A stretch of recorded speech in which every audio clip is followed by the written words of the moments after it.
Hei kaikille! Tervetuloa katsomaan mun ensimmäistä videota. Mä oon Jenna ja mä oon te-henkilö Kuusateen takana, eli mä oon te-artisti, te-postitustekijä. Mä oon se, joka aina päivittää kaikki somet ja vastaa sähköposteihin. Eli olen yksityisyrittäjä Tampereelta. Ja mä haluaisin tehdä teille tämän videon ihan sen takia, että mä sain eilen ihanaa postia. Eilen illalla tosiaan tuli paketti meidän kotiovelle ja siellä oli mun ihan uudet washi-teipit. Ja mä oon jo yhden erän washi-teippejä teidän kanssa jo jakanut, tai 2, jos lasketaan ensimmäinen erä, missä oli mun kuutti- ja kristalliteippi ja toinen erä, missä oli mun pinkki-violetti merenneitoteippi. Mutta nytten mä tein ja tilasin 5 uutta erilaista teippiä. Eli nämä teipit, niin kuin kaikki muutkin mun tuotteet ja teokset, on tehty mun omin kätösin. Ja mä oon ihan vesiväreillä pensselin avulla ensin vesiväripaperille maalannut ja sitten skannannut ja tehnyt niistä ihan tuolla meidän työhuoneen puolella, eli joka on tuossa meidän suurin huone meidän kotona, niin tehnyt ihan tiedostoksi ja lähettänyt ne sitten tehtaalle. Se prosessi on semmonen vähän pidempi aina, että kun ne tekee ison rullamäärän, nytkin mulla kun on 5 erilaista, niin siinä on aika monta rullaa tehty, mutta ne on vihdoin täällä. Ensiksi mä haluaisin näyttää teille mun vanhat teipit. Ne on tietysti jo vähän tutumpia, mutta niitä ei välttämättä kaikki ole ehtinyt livenä nähdä, niin ne on tietysti vähän erilaista nähdä videolla kuin ihan vaan kuvina.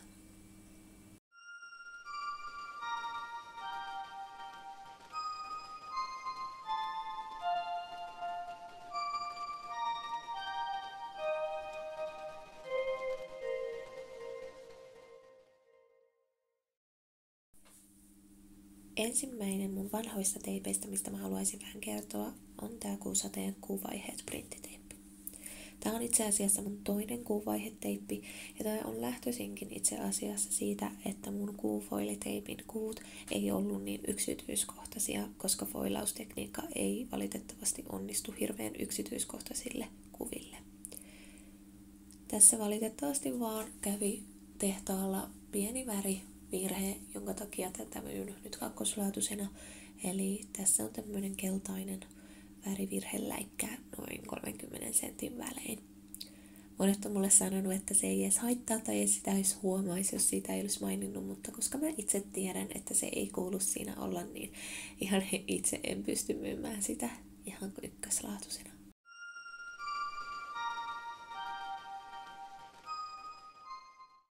Seuraava mun vanhoista teipeistä, mistä voisin sitten puhua, on tää kuufoiliteippi. Elikkä tässä on sama pohja kuin tuossa edellisessä, mutta koska tää on foilattu eikä printattu, se on hieman eri värinen. Tässä on myös kuun vaiheet hopeafoliolla ja tää on itse asiassa yksi mun sydäntä lähellä oleva teippi, koska tää on se ensimmäinen teippi, minkä mä olen itse suunnitellut ja mistä mun niin sanottu washi-teippisuunnittelumania on lähtenyt. Tää on sellainen, mikä teidänkin mieleen on erittäin suosittu, eli tää on jo mun toinen erä tätä teippiä, eli ensimmäinen erä meni aika nopeasti, joten kiitos siitä.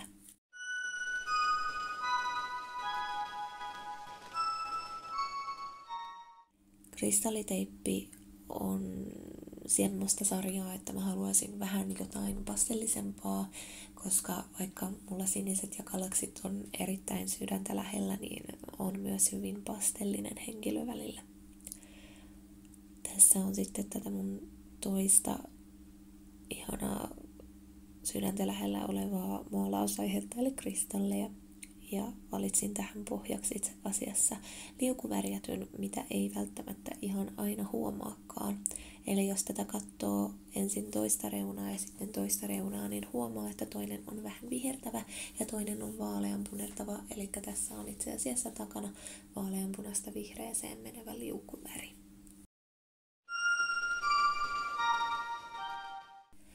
viimeinen niin sanottu vanha teippi, joka on itse asiassa vähän uudempi kuin nuo 3 ensimmäistä, on tää pinkki, violetti, lila merenneitoteippi.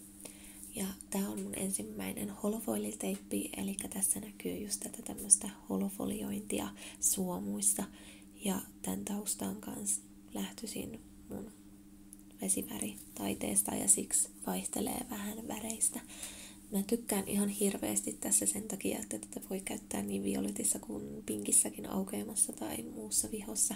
Eli tää on ihan mahtava monikäyttöinen.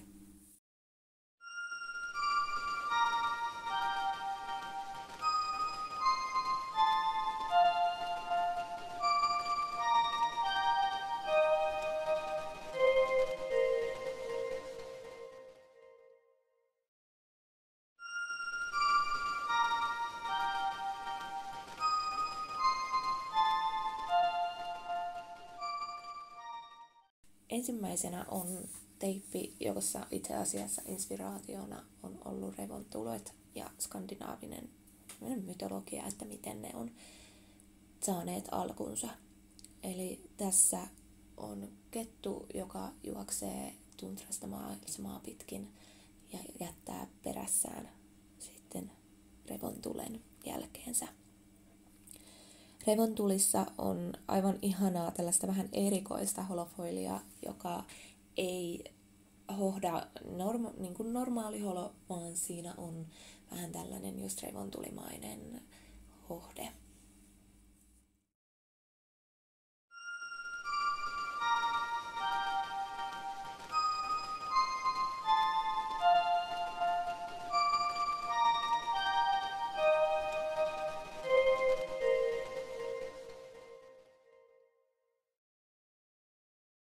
Seuraava teippi on sellainen, mikä on ehkä jollekin vähän tutumman näköinen, eli tähän on otettu inspiraatiota Kuusateen omasta logosta. Eli tämä on kuusadeteippi, missä on vähän tommosella elävällä kirkkaan sinisellä pohjalla hopeista kuunsirppiä, joka sataa sitten maahan.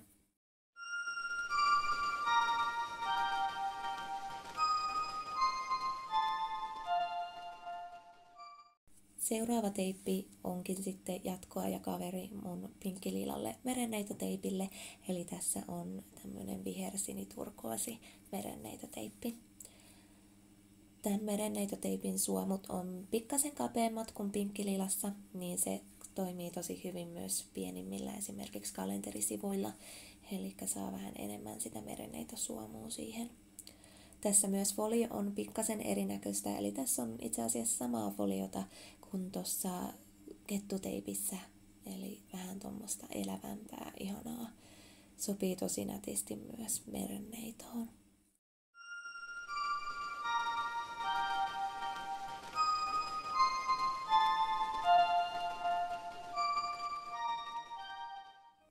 Seuraava teippi on mun kuusimetsäteippi, jossa näkyy ihanan elävä taivas ja tumma kuusimetsä.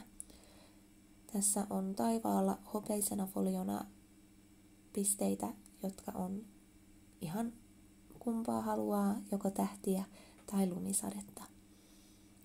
Tämä on ihana semmonen teippi, jota just pystyy sitten käyttää ihan ympäri vuoden, ihan sen mukaan, että minkälaiseen fiilikseen se sopii.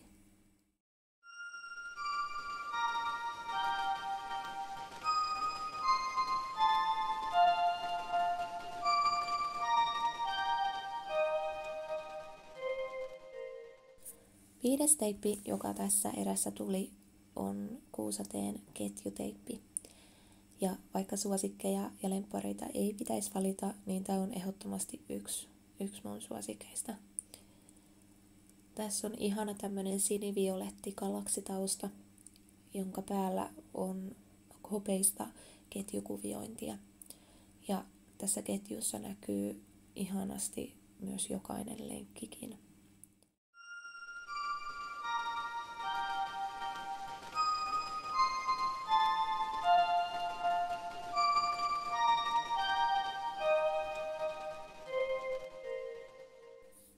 Yhdessä niistä tulee kuusateen ihana kokonaisuus, missä on 9 washi-teippiä.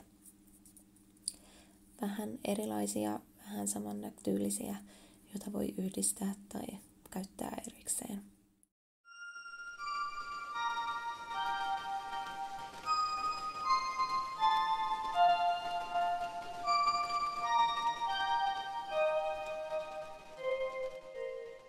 Siinä ne sitten on. Kaikki kuusateen washi-teipit. Hyvin on sinipainotteinen, mutta niin on kuusade vähän muutenkin. Toivottavasti tykkäätte näistä. Mä oon ihan hirveän tyytyväinen lopputulokseen ja tähän mun kokoelmaan. Voin sanoa, että washi-teippi-ideoita on päässä jo muutama lisää, mutta katsotaan nyt ehkä ensin, että miten nämä rullat liikkuu, että ennen kuin lähdetään tilaamaan ja tekemään uusia. Tässä se sitten olisi mun ensimmäinen video. Toivottavasti tykkäsitte. Mä kuvaan tätä nyt meidän keittiössä, koska täällä on parhain valo ja meidän työhuone on hieman pienessä remontissa. Mutta jos haluatte nähdä lisää videoita, niin kommentoikaa ihmeessä mistä aiheesta ja mitä haluaisitte nähdä, mitä mä täällä teen vähän niin kuin kulissien takana tai muuten, niin mä pistän ne tänne hattuun mietintään. Tää on kyllä ihan kivaa tää videoiden tekeminen. Nähdään ehkä joskus.